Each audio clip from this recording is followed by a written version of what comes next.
ಪ್ರಭು ಯೇಸುವಿನಲ್ಲಿ ಅನುಗ್ರಹಿತರಾದ ಅತಿ ಪ್ರಿಯರೇ, ಇಂದು ನಮ್ಮ ಉಪವಾಸ ನಿಯೋಗ ಪ್ರಾರ್ಥನೆಯ 10ನೆಯ ದಿನವಾಗಿದೆ. ಈ 10 ದಿನಗಳಲ್ಲಿ ಡೈಲಿ ಬ್ಲೆಸ್ಸಿಂಗ್ ಎಂಬ ವಚನ ಶುಶ್ರೂಷೆಯಲ್ಲಿ ತಪ್ಪದೆ ವಿಶ್ವಾಸದಲ್ಲಿ ಭಾಗವಹಿಸಿ ಪ್ರಾರ್ಥಿಸಿದವರು, ಬೇರೆಯವರಿಗೆ ಕಳಿಸಿಕೊಟ್ಟವರು, ನಿಮ್ಮಿಂದ ಈ ಶುಶ್ರೂಷೆಯಲ್ಲಿ ಭಾಗವಹಿಸಿ ಪ್ರಾರ್ಥಿಸಿದವರು ಎಲ್ಲರ ನಿಯೋಗಕ್ಕಾಗಿ ಪ್ರಾರ್ಥಿಸುತ್ತೇನೆ. ಖಂಡಿತವಾಗಿಯೂ ದೇವರು ನಿಮ್ಮ ಪ್ರಾರ್ಥನೆಗೆ ಉತ್ತರ ನೀಡುತ್ತಾರೆ. ನಿಮ್ಮ ನಗು ಮುಖದಲ್ಲಿ ಈ ಅನುಗ್ರಹ ಧ್ಯಾನ ಮಂದಿರಕ್ಕೆ ಬಂದು ಸಾಕ್ಷಿ ಹೇಳಲು ಸಾಧ್ಯವಾಗಲಿ ಎಂದು ಪ್ರಾರ್ಥಿಸುತ್ತೇನೆ. ಗುರುವಾರ, ಶುಕ್ರವಾರ ದಿನಗಳಲ್ಲಿ ತುಂಬಾ ಜನ ಈ ಅನುಗ್ರಹ ಧ್ಯಾನ ಮಂದಿರಕ್ಕೆ ಬಂದು ಪ್ರಾರ್ಥಿಸುತ್ತಾ ಇದ್ದಾರೆ. ಅನೇಕ ಜನ ಹೇಳುತ್ತಿದ್ದಾರೆ, ಅವರಿಗೆ ಈ ಧ್ಯಾನ ಮಂದಿರ ಅವರ ಸ್ವಂತ ಮನೆಯಂತೆ ಅನುಭವವಾಗುತ್ತಿದೆ ಎಂದು. A home away from our home. ನಿಮಗೆ ಇಲ್ಲಿ ಬರಲು ದೇವರು ಅನುಗ್ರಹಿಸಲಿ. ದೇವರ ವಾಕ್ಯ ಆಲಿಸುವ ನಿಮ್ಮೆಲ್ಲರನ್ನು ಸಮರ್ಪಿಸಿ ಪ್ರಾರ್ಥಿಸುತ್ತೇನೆ. ನಾವು ನಿನ್ನೆ ಆಲಿಸಿದ ವಾಕ್ಯಕ್ಕೆ ಸಂಬಂಧಪಟ್ಟಂತೆ ಇಂದಿನ ವಾಕ್ಯವನ್ನು ಆಲಿಸುವುದು. ಧರ್ಮೋಪದೇಶ ಕಾಂಡ 34ನೇ ಅಧ್ಯಾಯ 9ನೇ ವಾಕ್ಯವನ್ನು ಆಲಿಸೋಣ. ಮೋಶೆ ನೂನನ ಮಗನಾದ ಯೋಶುವನ ಮೇಲೆ ಹಸ್ತಕ್ಷೇಪ ಮಾಡಿದ್ದರಿಂದ ಅವನು ಜ್ಞಾನವರ ಸಂಪನ್ನನಾದನು. ಸರ್ವೇಶ್ವರ ಮೋಶೆಗೆ ಕೊಟ್ಟ ಆಜ್ಞೆಗೆ ಅನುಸಾರ ಇಸ್ರಾಯೇಲರು ಯೋಶುವನ ಮಾತಿನ ಪ್ರಕಾರ ನಡೆದರು. ಪ್ರಿಯರೇ, ನಿನ್ನೆ ನಾವು ವಾಕ್ಯದಲ್ಲಿ ಆಲಿಸಿದೆವು ನೂನನ ಮಗನಾದ ಯೋಶುವ. ಇಂದು ಆಲಿಸಿದ್ದ ವಾಕ್ಯದಲ್ಲೂ ಆ ಯೋಶುವನ ಕುರಿತು ಹೇಳಿದ್ದಾರೆ. ಯೋಶುವ ಜ್ಞಾನವರ ಸಂಪನ್ನನಾಗಿದ್ದನು, ಕಾರಣ ಮೋಶೆ ಅವನ ಮೇಲೆ ಹಸ್ತಕ್ಷೇಪ ಮಾಡಿದನು. ಯೋಶುವನಿಗೆ ಮೋಶೆಯಿಂದ ಹಸ್ತಾಂತರವಾದ ಒಂದು ಅನುಗ್ರಹವಿತ್ತು. ಮೋಶೆ ದೇವರಿಂದ ಅನುಗ್ರಹಿಸಲ್ಪಟ್ಟ, ದೇವರಿಂದ ಅನುಗ್ರಹ ಸಿಕ್ಕಿದ, ಹಗಲು ಸಮಯವೆಲ್ಲ ತನ್ನ ಕೈ ಎತ್ತಿ ಪ್ರಾರ್ಥಿಸಿದ ಒಬ್ಬ ವ್ಯಕ್ತಿಯಾಗಿದ್ದನು. ದೇವರು ಆರಿಸಿದ, ಪ್ರಾರ್ಥನೆ ಇರುವ, ಅಭಿಷೇಕ ಇರುವ ಆ ಪ್ರವಾದಿಯ ಪ್ರಾರ್ಥನೆ ನೂನನ ಮಗನಾದ ಯೋಶುವನಿಗೆ ಸಿಕ್ಕಿದ್ದು. ಆದ್ದರಿಂದ ಯೋಶುವನು ಇಸ್ರಾಯೇಲ್ ಜನರಿಗೆ ಗೌರವ ಇರುವ ವ್ಯಕ್ತಿಯಾದನು. ಅತಿ ಉನ್ನತ ಸ್ಥಾನದಲ್ಲಿ ನಿಲ್ಲುವ ಒಬ್ಬ ವ್ಯಕ್ತಿಯಾದನು. ಪ್ರಿಯರೇ, ಯಾರಾದರೂ ನಿಮ್ಮ ಹತ್ತಿರ ಹೇಳಿದ್ದಾರಾ ಬೇರೆಯವರ ಪ್ರಾರ್ಥನೆಗೆ ಫಲವಿಲ್ಲವೆಂದು, ಶಕ್ತಿ ಇಲ್ಲವೆಂದು? ಪ್ರಿಯರೇ, ಈ ಅನುಗ್ರಹ ಧ್ಯಾನ ಮಂದಿರದಲ್ಲಿ ಬರುವವರನ್ನು ನಾವು ತಲೆಯಲ್ಲಿ ಕೈ ಇಟ್ಟು ಪ್ರಾರ್ಥಿಸುತ್ತೇವೆ, ಅನುಗ್ರಹಿಸುತ್ತೇವೆ. ದೇವರಲ್ಲಿ ಆಶ್ರಯಿಸುವವರ ಕರಗಳಲ್ಲಿ ಹಸ್ತಾಂತರ ಆಗುವ ಒಂದು ಅನುಗ್ರಹವಿದೆ. ನಾವು ಅನುಗ್ರಹವನ್ನು ವಿಶ್ವಾಸದಿಂದ ಸ್ವೀಕರಿಸುವಾಗ ನಮ್ಮಲ್ಲಿಗೆ ಆ ಅನುಗ್ರಹ ಹಸ್ತಾಂತರವಾಗುತ್ತದೆ. ಪ್ರಿಯರೇ, ನೀವು ಈ ವಾಕ್ಯವನ್ನು ಆಲಿಸುವಾಗ ನಮ್ಮ ಒಂದು ಪ್ರಾರ್ಥನೆ ನಿಮಗೆ ಸಿಗುತ್ತದೆ, ನಿಮ್ಮ ಪ್ರಾರ್ಥನೆ ನಮಗೂ ಸಿಗುತ್ತಿದೆ.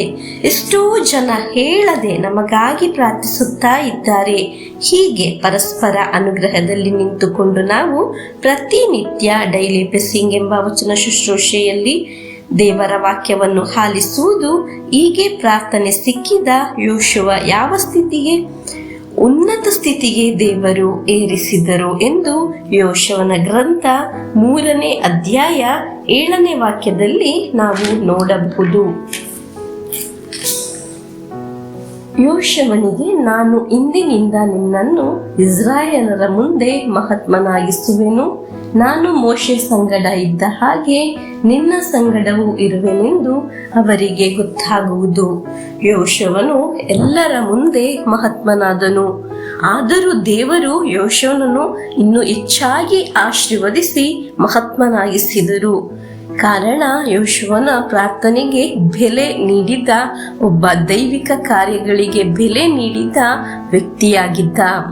ಅಲ್ಲದೆ ದೇವರ ಕಾರ್ಯಗಳಿಗೆ ಬೆಲೆ ಇಲ್ಲದೆ ಕೇವಲವಾಗಿ ಕಂಡ ವ್ಯಕ್ತಿಯಾಗಿರಲಿಲ್ಲ. ಮೋಶೆ ತಲೆಯ ಮೇಲೆ ಕೈ ಇಟ್ಟು ಪ್ರಾರ್ಥಿಸಿದ್ದಾಗ ಅದನ್ನು ವಿಶ್ವಾಸದಿಂದ ಸ್ವೀಕರಿಸಿದ ವ್ಯಕ್ತಿಯಾಗಿದ್ದ.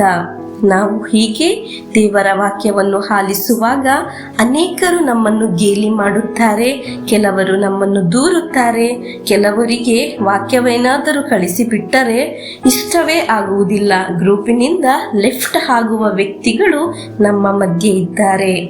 ಇವರೆಲ್ಲರೂ ಆಶ್ಚರ್ಯ ಪಡುವ ಹಾಗೆ ನಾಳೆ ನಿನ್ನ ಕುಟುಂಬದಲ್ಲಿ ದೇವರು ನಿನ್ನ ಜೀವನದಲ್ಲಿ, ನಿನ್ನ ಕೆಲಸದಲ್ಲಿ, ನಿನ್ನ ರೋಗಾವಸ್ಥೆಯಲ್ಲಿ, ನಿನ್ನ ಹಣಕಾಸಿನ ವಿಷಯದಲ್ಲಿ, ನಿನ್ನ ಮಕ್ಕಳ ವಿದ್ಯಾಭ್ಯಾಸದಲ್ಲಿ ಅತಿ ಉನ್ನತ ಸ್ಥಾನಕ್ಕೆ ದೇವರು ನಿನ್ನನ್ನು ಏರಿಸುತ್ತಾರೆ. ಒಂದೊಂದು ದಿನವೂ ಡೈಲಿ ಬ್ಲೆಸ್ಸಿಂಗ್ ಎಂಬ ವಚನ ಶುಶ್ರೂಷೆಯಲ್ಲಿ ದೇವರ ವಾಕ್ಯವನ್ನು ಆಲಿಸುವಾಗ ನಾವು ನಿಮ್ಮನ್ನು ಅನುಗ್ರಹಿಸಿ ಪ್ರಾರ್ಥಿಸುವುದು. ಇಂದು ನಮಗೆ ಉಪವಾಸ ನಿಯೋಗ ಪ್ರಾರ್ಥನೆಯ 10ನೆಯ ದಿನ. ನಿಮ್ಮ ಎಲ್ಲಾ ತರದ ನಿಯೋಗವನ್ನು ದೇವರು ಸಾಧಿಸಿಕೊಡಲಿ. ನಮಗೆ ನಿಯೋಗ ಪ್ರಾರ್ಥನೆ ಹೇಳಿ ಪ್ರಭುವಿನ ಆಶೀರ್ವಾದವನ್ನು ಸ್ವೀಕರಿಸೋಣ. ಈ 10 ದಿನದ ನಿಯೋಗ ಪ್ರಾರ್ಥನೆ ನಿಮಗೆಲ್ಲ ಅನುಗ್ರಹವಾಗಲಿ. ನೀವೆಲ್ಲರೂ ಇಲ್ಲಿ ಬಂದು ಸಾಕ್ಷಿ ಹೇಳಲು ಸಾಧ್ಯವಾಗಲಿ ಎಂದು ಪ್ರಾರ್ಥಿಸುತ್ತೇನೆ. ಪ್ರಿಯರೇ, ನಾಳೆಯಿಂದ ನಮಗೆ ಎಂದಿನಂತೆ ಸರಿಯಾದ ಸಮಯದಲ್ಲಿ ಡೈಲಿ ಬ್ಲೆಸ್ಸಿಂಗ್ ಎಂಬ ವಚನ ಶುಶ್ರೂಷೆಯಲ್ಲಿ ಭಾಗವಹಿಸಿ ಪ್ರಾರ್ಥಿಸೋಣ, ಶೇರ್ ಮಾಡೋಣ, ಶುಭ ಸಂದೇಶ ಪ್ರಚಾರಕರಾಗೋಣ. ನಿಯೋಗ ಪ್ರಾರ್ಥನೆಯನ್ನು ಹೇಳೋಣ. ನಜರೇತಿನ ನನ್ನ ಯೇಸುವೆ, ಈ ಉಪವಾಸ ನಿಯೋಗ ಪ್ರಾರ್ಥನೆಯಲ್ಲಿ ನಾನು ಸಮರ್ಪಿಸಿದ ಈ 3 ನಿಯೋಗವನ್ನು ನೀವು ಸ್ವೀಕರಿಸಿ ಅದರ ಮೇಲೆ ಇರುವ ಸಕಲ ಬಂಧನಗಳನ್ನು, ಅಡೆತಡೆಗಳನ್ನು ಪೂರ್ಣವಾಗಿ ತೆಗೆದುಹಾಕಿ ನನಗೆ ಅದನ್ನು ಸಾಧಿಸಿಕೊಟ್ಟು ನನ್ನನ್ನು, ನನ್ನ ಕುಟುಂಬವನ್ನು ಅನುಗ್ರಹಿಸಿರಿ. ಆಮೆನ್. ನಮ್ಮ ಪ್ರಭು ಯೇಸುಕ್ರಿಸ್ತರ ವರಪ್ರಸಾದವು, ದೇವರ ಪ್ರೀತಿಯು, ಪವಿತ್ರಾತ್ಮರ ಅನ್ಯೋನ್ಯತೆಯು ನಮ್ಮೊಡನೆ ಇರಲಿ. ರೋಗಗಳಿಂದ, ಅಪಘಾತದಿಂದ, ದುರ್ಮರಣದಿಂದ, ಅಗಾಲಿದ ಮರಣದಿಂದ, ಅಸೂಯೆಯಿಂದ, ಮೋಸೆ ವಂದನೆಯಿಂದೆಲ್ಲ ದೇವರು ನಮ್ಮನ್ನು ಸಂರಕ್ಷಿಸಲಿ. ಹಾಲೆಲೂಯ. ಆಮೆನ್.